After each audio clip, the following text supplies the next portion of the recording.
اعوذ باللہ من الشیطان الرجیم بسم اللہ الرحمن الرحیم اللہم صلی علی سیدنا محمد النبی الامی وعلی آلہ وصحبہ وبارک وسلم۔ ناظرین، آج کی ویڈیو کا آغاز میں نے درود پاک سے کیا ہے۔ کس لیے کہ یہ جو مہینہ چل رہا ہے، ربیع الاول کا مہینہ چل رہا ہے، یہ ہمارے پیارے آقا حضرت محمد صلی اللہ علیہ وآلہ وسلم کی برتھ ڈے کا مہینہ ہے۔ جیسے ہم لوگ آج کل کوئی بھی فنکشن چلتا ہے تو اس کو صرف ایک دن کے ساتھ اس کو اسپیسیفک نہیں کرتے ہیں، بلکہ پورا مہینہ وہ فنکشن چلاتے ہیں۔ تو کیوں نہ ہم پیارے آقا حضرت محمد صلی اللہ علیہ وآلہ وسلم کی برتھ ڈے کا بھی پورا ربیع الاول اسی طرح سے سیلیبریٹ کریں جس طرح سے ہم 12 ربیع الاول کو سیلیبریٹ کرتے ہیں۔ اور اس سیلیبریشن کا سب سے خوبصورت جو طریقہ ہے، جو سب سے خوبصورت جو تحفہ ہے پیارے آقا صلی اللہ علیہ وآلہ وسلم کو دینے کا، وہ ہے درود پاک۔ تو جتنا درود پاک آپ پڑھیں گے اتنا ہی کم ہوگا۔ تو میکسیمم اپنی پوری کی پوری جتنی آپ کی انرجیز ہیں ان سب کو یوز کریں، اور جتنا میکسیمم آپ درود پاک پڑھ سکتے ہیں اس مہینے میں آپ ضرور پڑھیں۔ ابھی میں آپ کو ایک بہت پیارا سا ایک واقعہ بھی سناتی ہوں، اور اس کے بعد پھر میں آپ کو ایک بہت ہی خوبصورت سا ایک بہت ہی وظیفہ اس کو بنانا چاہے تو وظیفہ بنا لیں، اس کو آپ کوئی عمل بنانا چاہے تو اس کو آپ عمل بھی بنا سکتے ہیں، ٹھیک ہے۔ تو سب سے پہلے تو یہ جو پیارے آقا حضرت محمد صلی اللہ علیہ وآلہ وسلم کی برتھ ڈے کا جو مہینہ ہے اس حوالے سے ایک چھوٹا سا واقعہ میں آپ کو سناتی ہوں۔ ناظرین، یہ جو میں آپ کو واقعہ بتانے لگی ہوں اس کا ذکر تفسیر روح البیان میں بھی موجود ہے۔ حضرت عائشہ صدیقہ رضی اللہ تعالی عنہا، جو پیارے آقا حضرت محمد صلی اللہ علیہ وآلہ وسلم کی سب سے پیاری زوجہ محترمہ تھیں، وہ اس واقعے کو بیان فرماتی ہیں۔ کہتی ہیں کہ ایک دفعہ حضرت محمد صلی اللہ علیہ وآلہ وسلم میرے ساتھ تشریف فرما تھے، اور تقریباً آدھی رات کو وہ اٹھ کے تو چلے گئے باہر۔ کہتی ہیں کہ موسٹلی یہ ہوتا تھا کہ جب بھی آپ صلی اللہ علیہ وآلہ وسلم رات کو اٹھ کے کہیں جاتے تھے تو وہ میرے سے اجازت لے کے تو جاتے تھے، لیکن اس دن کیا ہوا کہ وہ میرے سے اجازت لیے بغیر ہی، مجھے بتائے بغیر ہی، اجازت کیا مطلب کہ مجھے بتائے بغیر ہی وہ چلے گئے۔ کیونکہ حضرت محمد صلی اللہ علیہ وآلہ وسلم وہ جب رات میں اٹھ کے کہیں جانا ہوتا تھا تو وہ حضرت عائشہ صدیقہ رضی اللہ تعالیٰ عنہا سے کہتے تھے کہ یہ عائشہ، یہ آپ کا ٹائم ہے، اگر آپ اجازت دیتی ہیں تو میں فلاں جگہ پہ جانا ہے۔ لیکن اس دن کہتی ہیں کہ وہ بغیر اجازت لیے میرے سے تو چلے گئے۔ تو کہتی کہ مجھے تھوڑا سا پریشانی ہوئی کہ کیا وجہ ہوئی، کہاں پہ چلے گئے ہیں، مجھے بتائے بغیر، کچھ بھی نہیں مجھے بتایا اور چلے گئے ہیں۔ اس کے بعد حضرت عائشہ صدیقہ رضی اللہ تعالیٰ عنہا جو تھی، ان کو تھوڑی سی تشویش ہوئی کہ وہ کہاں گئے ہیں، پیارے آقا صلی اللہ علیہ وسلم کہاں گئے ہیں۔ تو وہ ان کی تلاش کے لیے باہر جانے لگی، تو وہاں پر ان کو اپنی اوڑھنی نہیں ملی۔ تو انہوں نے کیا کیا کہ حضرت محمد صلی اللہ علیہ وسلم کا جو تہبند تھا جو باندھتے تھے، وہ تہبند اٹھا کے تو انہوں نے سر پہ لے لیا، اس کو سر پہ اوڑھنی بنا کے تو وہ چلی گئی۔ تو چلتے چلتے وہ جب جنت البقیع میں پہنچی تو وہاں پر انہوں نے دیکھا کہ پیارے آقا صلی اللہ علیہ وسلم بیٹھے ہوئے ہیں اور بہت ہی مشغول ہیں، عبادت پہ مشغول ہے۔ عائشہ صدیقہ رضی اللہ تعالیٰ عنہا فرماتی ہیں کہ تھوڑی سی آہٹ جب ہوئی تو آپ صلی اللہ علیہ وسلم انہیں پوچھا کہ کون؟ تو میں نے کہا کہ میں عائشہ۔ تو حضرت محمد صلی اللہ علیہ وسلم نے فرمایا عائشہ کون؟ تو حضرت عائشہ رضی اللہ تعالیٰ عنہ فرماتی ہے کہ میں نے کہا کہ میں آپ کی زوجہ محترمہ۔ تو آپ صلی اللہ علیہ وسلم فرمانے لگے زوجہ کون؟ تو اس کے بعد پھر حضرت عائشہ رضی اللہ تعالیٰ عنہ کہتی ہے کہ میں نے کہا کہ میں ابو بکر رضی اللہ تعالیٰ عنہ کی بیٹی۔ تو آپ صلی اللہ علیہ وسلم فرماتے ہیں کہ ابو بکر کون؟ تو یہ تین جب سوالوں کے جواب ان کو اس طرح سے ملے تو حضرت عائشہ صدیقہ رضی اللہ تعالیٰ عنہ فرماتی ہے کہ میں بہت پریشان ہوئی۔ تو مجھے لگا کہ آپ صلی اللہ علیہ وسلم پتہ نہیں کیا، اللہ نہ کرے استغفر اللہ، کچھ ایسا کوئی سلسلہ ہو گیا ہے، کیا مسئلہ ہوا، سب کچھ ہی بھول گئے ہیں، کچھ بھی انہیں یاد نہیں ہے، ان کو میں بھی یاد نہیں ہوں۔ تو اس کے بعد حضرت عائشہ صدیقہ رضی اللہ تعالیٰ عنہ جو تھی وہ بہت پریشانی کے عالم میں گھر آ گئی، اور جب گھر آ گئی تو انہوں نے دیکھا کہ جاتے ہوئے ان کو لگا کہ بارش ہو رہی تھی، اور جب واپس آئی ہیں تو اس وقت بھی بارش ہو رہی تھی، ان کے کپڑے بھی تھوڑے سے گیلے ہو گئے۔ تو اس کے بعد وہ گھر آ گئی، گھر آ کے جب تھوڑی دیر بیٹھی تو اس کے بعد پھر حضرت محمد صلی اللہ علیہ وسلم بھی تشریف لے آئے۔ تو جب حضرت محمد صلی اللہ علیہ وسلم آئے تو آپ صلی اللہ علیہ وسلم نے کہا کہ عائشہ ایسا کیوں منہ بنا کے تو بیٹھی ہوئی ہیں آپ نا؟ عائشہ صدیقہ رضی اللہ تعالیٰ عنہ فرمانے لگی کہ آج تو میں بہت ہی پریشان ہو گئی، آپ نے تو مجھے اتنا پریشان کر دیا کہ آپ مجھے پہچان ہی نہیں رہے تھے۔ میں نے جب آپ سے کہا کہ میں عائشہ تو آپ نے کہا کہ کون عائشہ، پھر میں نے کہا کہ آپ کی زوجہ تو آپ نے کہا کہ کون زوجہ، پھر میں نے کہا کہ میں ابو بکر کی بیٹی تو آپ نے کہا کون ابو بکر، آپ تو کسی کو بھی نہیں پہچان رہے تھے، کیا ہوا تھا آپ کے ساتھ؟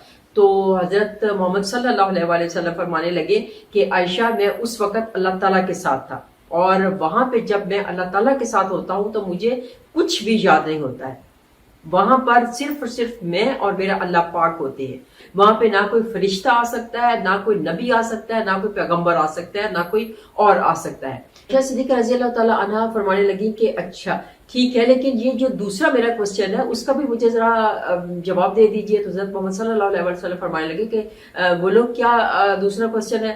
تو حضرت عائشہ صدیقہ رضی اللہ تعالیٰ عنہا فرمانے لگی کہ میں آپ سے پہلے میں آئی ہوں، تو میں جب آئی ہوں تو بارش ہو رہی تھی، میں جب گئی ہوں اس وقت بھی بارش ہو رہی تھی، جب میں آئی ہوں اس وقت بھی بارش ہو رہی تھی، تو میرے کپڑے گیلے ہو گئے۔ تو جب آپ آئے ہیں تو آپ کے کپڑے تو بالکل سوکھے ہوئے ہیں، آپ کے کپڑوں میں تو ذرا بھی ایک قطرہ بھی بارش کا نہیں پڑا ہوا۔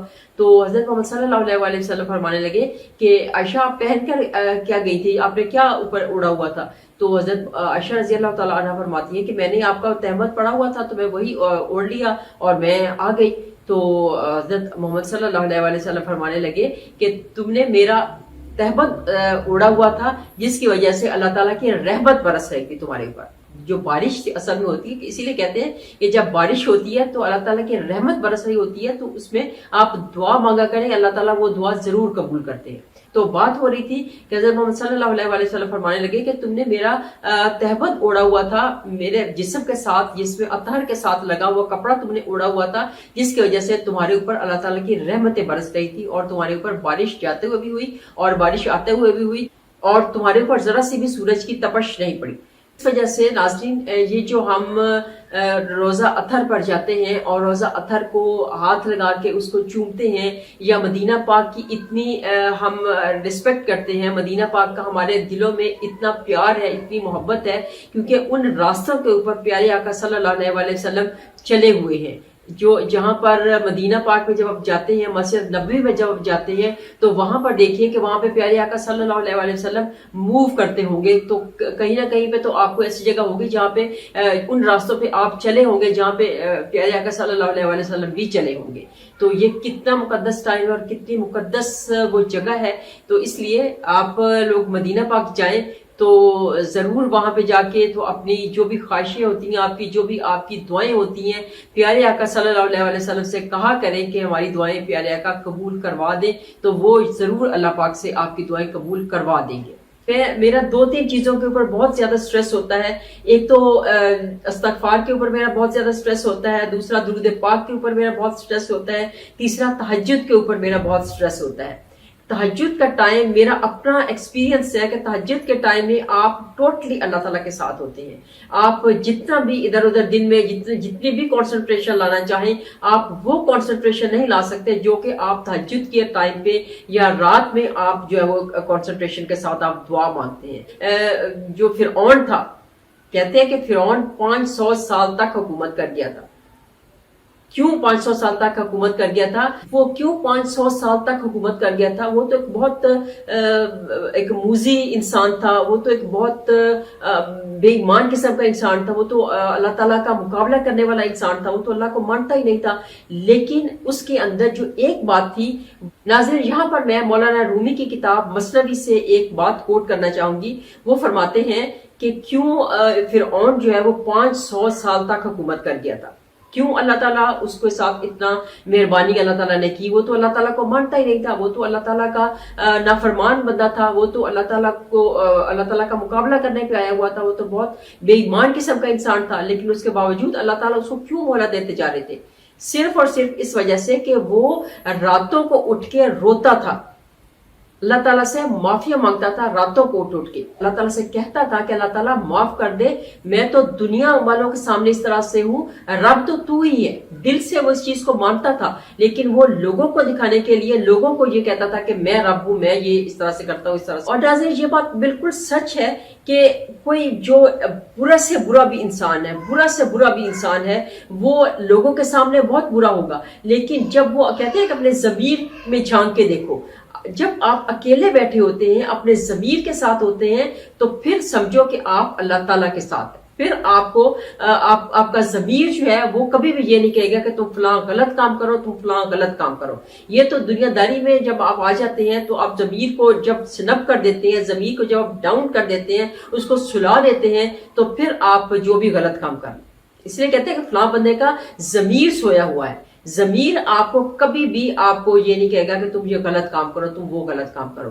تو وہ ابھی جو فرعون تھا وہ بھی راتوں کو اٹھ کے اللہ تعالیٰ سے تو معافی مانگ لیتا تھا. اس وقت تو وہ اللہ تعالیٰ سے توبہ استغفار بھی کرتا تھا اور یہ کہتا بھی تھا کہ اللہ تعالیٰ رب تو آپ ہی ہے، میں تو دنیا داری کے لیے یہ کرتا ہوں.